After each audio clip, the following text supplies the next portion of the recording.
Haleluya. Puji Tuhan, kembali lagi bersama Yesus kuatku. Mari sebelum kita mendengarkan renungan firman Tuhan di hari ini, kita satu di dalam doa.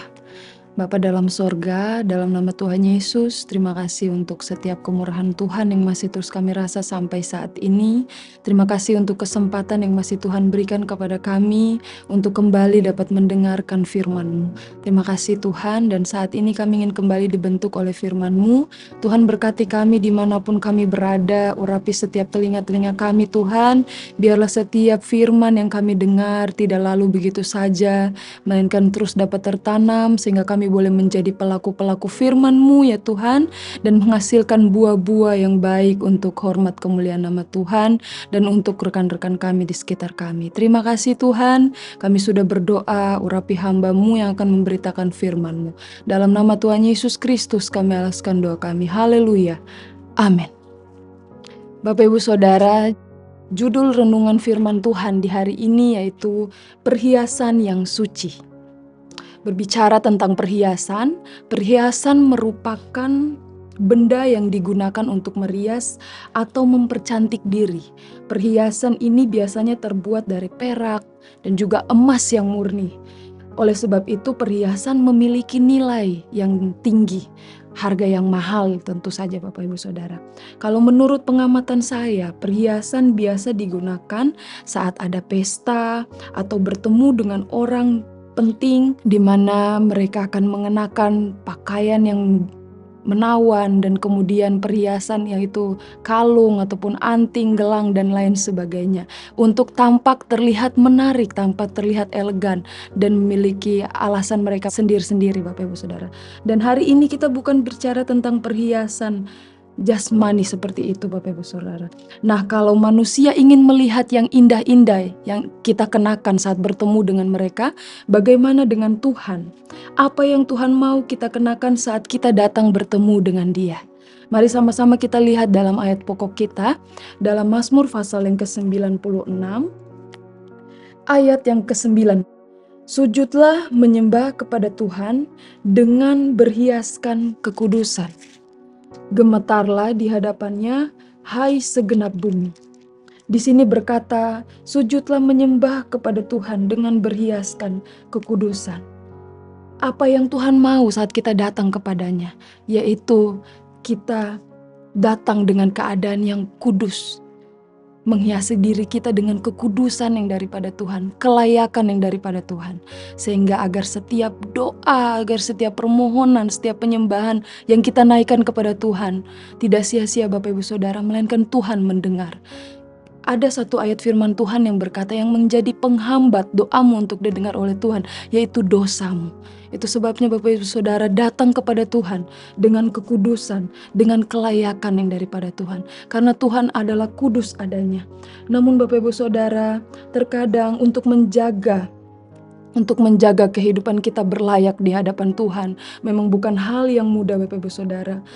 Kita perlu terus terhubung dengan Tuhan. Kita perlu terus membangun intimasi dengan Tuhan. Agar kita terus didapati berlayak. Agar Roh Kudus terus memimpin kehidupan kita. Hari ini saya ingin bagikan satu hal kepada Bapak Ibu Saudara dan juga kepada diri saya sendiri. Yaitu apa yang membuat kita jadi jauh dari Allah.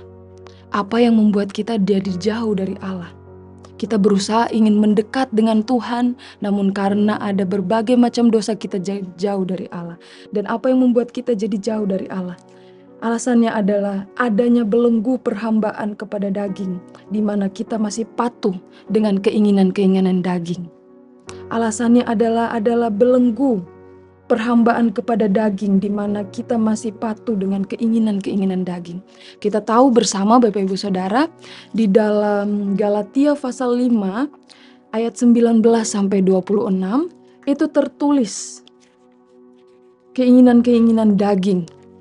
Ayat yang ke-19, perbuatan daging telah nyata. Bapak Ibu Saudara bisa baca di situ mulai dari ayat 19, 20, 21 Bapak Ibu Saudara.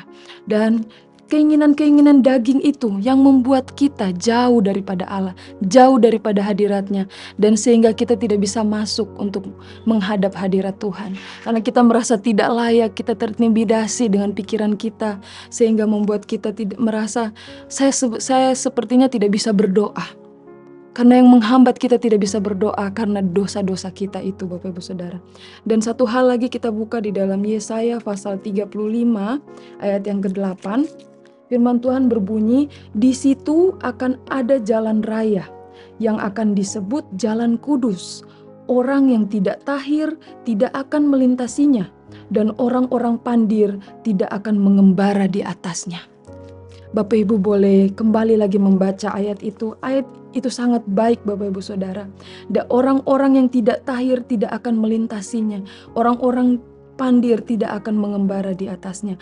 Yang mengembara di atasnya, yang akan melintasinya adalah orang-orang yang kudus, orang-orang yang berkenan di hadapan Tuhan. Kalau kita lihat, orang pandir adalah orang bodoh, orang bebal, yaitu orang yang menolak firman karena keras kepalanya.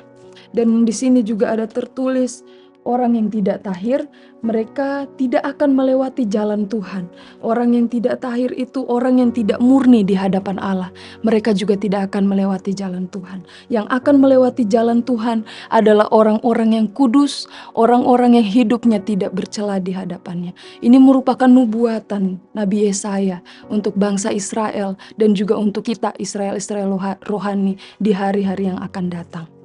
Mulailah dengan datang kepadanya saat beribadah, datang kepadanya dalam keadaan yang kudus, dalam keadaan yang layak, sehingga setiap penyembahan kita, setiap doa kita tidak sia-sia, melainkan Tuhan senantiasa menampung setiap air mata kita, menampung setiap kerinduan kita, bahkan mendengar setiap doa-doa kita.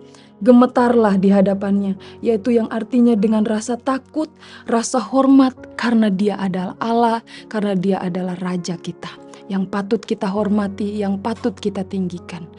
Bapak Ibu Saudara, mari kita mau datang kepadanya dengan keadaan yang kudus. Terutama kita mau melayani Dia dalam keadaan yang kudus, dalam keadaan yang tidak bercela, dalam pikiran yang kudus, dalam perkataan mulut yang untuk memberitakan firman dengan mulut yang kudus, Bapak Ibu Saudara, dengan hati yang kudus yang berkenan di hadapan Allah. Puji nama Tuhan, saya yakin dan saya percaya yang menjadi kerinduan saya untuk hidup kudus, itu juga menjadi kerinduan daripada Bapak Ibu Saudara. Haleluya. Puji nama Tuhan, ini yang menjadi renungan firman Tuhan di hari ini. Mari sama-sama kita mau satu di dalam doa. Bapa dalam sorga, dalam nama Tuhan Yesus, terima kasih Tuhan untuk firman-Mu di hari ini Tuhan. Mengajarkan kami Tuhan untuk menghiasi diri kami dengan kekudusan ya Bapa sebelum kami datang di hadapan Tuhan. Tuhan, kami secara manusia tidak mampu ya Tuhan, tapi kami percaya kami memiliki Roh Kudus yang akan memampukan kami untuk hidup kudus dan berkenan di hadapan Tuhan, terlebih saat kami melayani Engkau. Terima kasih Tuhan, tanamkan dan meteraikan setiap benih firman-Mu ini dalam hati kami, dalam pikiran kami, agar firman ini menghasilkan buah-buah yang baik yang dapat memberkati Engkau dan dapat memberkati sesama kami. Terima kasih Tuhan, berdoa untuk setiap jemaat Tuhan di sepanjang hari ini. Tuhan memberkati, Tuhan jaga, Tuhan lindungi mereka.